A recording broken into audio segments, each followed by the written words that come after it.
Jā, runājot par dažādības vadību, pirmā lieta, kas man liekas arī simboliski, un man kolēģe Ilze Dūmiņa, kas ir bijusi ar dažādības fórumu un balvu visu laiku, minēja, ka viņai atnāca atmiņas, ka šī ir arī zāle, kur pašu pirmo reizi notika pasākums. Tā kā tiešām simboliski.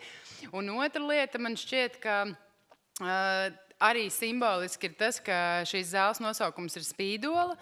Un, protams, visi mēs domājam par Spīdolu Raiņu uguns un nakts kontekstā, un, manuprāt, tas tipiskākais Spīdolas teiciens ir mainīties uz augšu, vai pastāvēs, kas pārvērtīsies, un šie te abi teicieni patiesībā ir tie, kas arī dažādības vadības kontekstā pasaka to esenci, jo arī dažādības kontekstā mums ir jāpārvar savi aizspriedumi, jāpārvar savi stereotipi, varbūt kaut kāda iesīkstējusi rīcība un darbība. Un, tā teikt, ieklausīsimies Spīdolas domā un mēģināsim sekot līdzi arī ikdienā. Bet arī par tādām praktiskākām lietām, tam, kam mēs sekojam līdzi, ir arī, protams, dati un pētījumi. Un, kā lai tā pasaka, par laimi jums, jo tie, kas esat klāt, jūs jau esat apzinājušies, ka dažādības vadība jums ir noderīga un vajadzīga, bet tiešām to arī pierāda dati. Ne tikai tie, kas ir veikti Harvard Business Review pētījumos, bet arī tāpat jau Latvijā mēs esam dažādības kompasā redzējuši to, ka tie uzņēmumi, kuri ir atvērti dažādībai, tie uzņēmumi, kuri saprot, ko tas nozīmē un tiešām pēc būtības strādā ar šiem jautājumiem, viņi arī kļūst konkurētspējīgāki, viņi kļūst tādi, kuri spēj piedāvāt savu pakalpojumu un produkciju plašākam klientu klāstam, vairāk saprot, ko patiesībā klienti sagaida. Tā kā, jā, tajā ziņā es varu tikai apsveikt tos, kas jau šobrīd ir sapratuši, cik tas ir būtiski, un savā ziņā ir tādi kā pionieri, lai vispār tālāk izplatītu šo, es teikšu, labo vēsti un principā arī strādātu tajā virzienā. Bet jā, tas, ko Kristīna jau minēja, tātad 6. gads, kad mēs pasniedzam šo balvu, un jau, lai varbūt arī tas nešķiet ļoti daudz no Latvijas kopējā uzņēmuma skaita, bet jau mums ir 148 uzņēmumi, kas šai kustībai ir pievienojušies. Tas nav maz, it īpaši, ja mēs paskatāmies darbinieku skaitā, tad tiešām, lai nepateiktu priekšā, bet es pateikšu tā vispārnāti, ka mums ir daudzi uzņēmumi, kur ir ļoti lieli uzņēmumi, ar ļoti daudz darbiniekiem.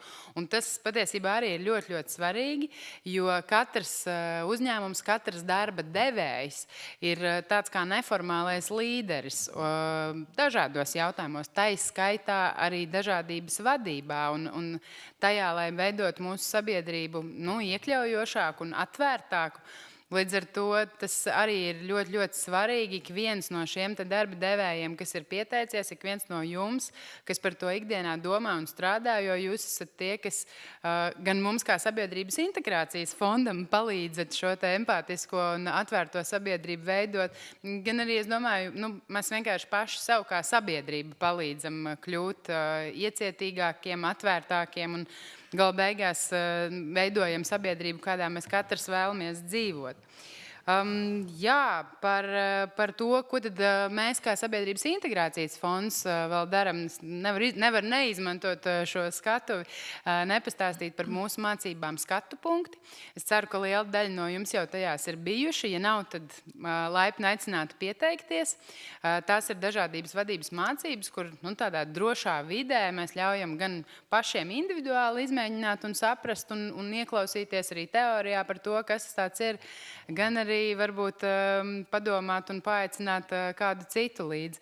Bet šogad pirmo gadu mēs, es teikšu, izmēģinājām, bet ļoti labi mums izdevās arī mācības dažādības mentoru programmā. Un tā jau ir programma, kas ir paredzēta cilvēkiem, kuri jau tomēr dažādības vadībā zina un orientējās un jau kaut ko dara. Un šajās mācībās arī piedalījās 16 darba devēji, kā pirmrindnieki. Un tas viens no bonusiem, varbūt mums visiem, atkal es gribu teikt, bija tas, ka viņi varēja izstrādāt konkrētu aktivitāti savai darba vietai ar praktiskām lietām, kas tad ir tas, ko viņi ieviesīs savā darbā. Un jā, es jau pieminēju dažādības vadības kompasu. Tad dažādības vadības kompass arī bija pētījums tieši par šiem jautājumiem, par to, cik mēs esam atvērti, cik mēs esam iekļaujoši, ko domā darba devēji. Liela daļa, es jums varu pateikt, domā, ka dažādības vadība ir vērtīga un nepieciešama, bet, diemžēl, maza daļa ir gatavi kaut ko darīt. Un tajā, protams, kas viņus attur, bieži vien tiek minēts tas, ka varbūt nevienmēr ir skaidrs, ko tas nozīmē. Dažreiz tie ir arī finanšu līdzekļi, kas attur, bet mēs gribam iedrošināt, ka var sākt arī ar mazumiņu. Dažreiz šie finanšu līdzekļi varbūt nemaz nav tik lieli, kas ir nepieciešami, vairāk tā ir griba, lai pievērstos šim jautājumam. Un, jā, arī mums, kā valsts iestādē, kā Sabiedrības integrācijas fondam, ir savs darbs darāms. Un tad kompasā mēs jautājām, kā tad mēs varētu palīdzēt. Un viena no lietām, ko mēs konstatējām, būtu tas, ka mēs varētu piedāvāt platformu, vietu darba devējiem, kuri vēlas spērt pirmos soļus dažādības vadībā un dot iespēju viņiem atrast visus materiālus vienkopus, atrast labās prakses, atrast varbūt līdzīgi domājošus vai citus darba devējus, kuriem arī šis jautājums ir svarīgs. Un mēs esam jūs sadzirdējuši, un mēs tiešām arī strādājam pie šādas platformas izveidas, un tuvākajā laikā tāda arī taps. Jā, un tad pēdējais, kā jau es teicu, ka es centīšos nebūt gara, es nezinu, vai tas jau nav pagājis, bet jebkurā gadījumā es gribu arī pateikt lielu paldies vēlreiz tiešām visiem tiem, kas šodien saņems gan goda rakstus, gan balvas. Bez jums izveidot sabiedrību, kas tiešām ir iecietīga un kas cenšas apkarot aizspriedumus un stereotipus, tas nebūtu iespējams. Tas nevar būt viens cilvēks vai tā nevar būt viena iestāde, kas to paveic. Bet, protams, ka katram ir ļoti būtiska loma tajā ceļā. Un tiešām visi šie 148 uzņēmumi ir tie, kas ir drosmīgi. Un man jāsaka, ir liels paldies, ka viņi iet šajā virzienā. Tāpat es gribu pateikt arī paldies 3 ekspertiem, kas ļoti cītīgi strādāja, lai izvērtētu. Agnesei būs man jāpalīdz, bet Agnes Cimdiņa ir viens no šiem ekspertiem. Paldies tev liels.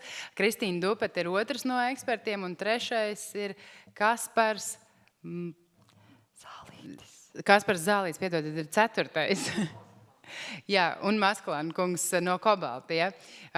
Jā, tā kā paldies liels ekspertiem, jo es zinu, ka tas nemaz nav viegli.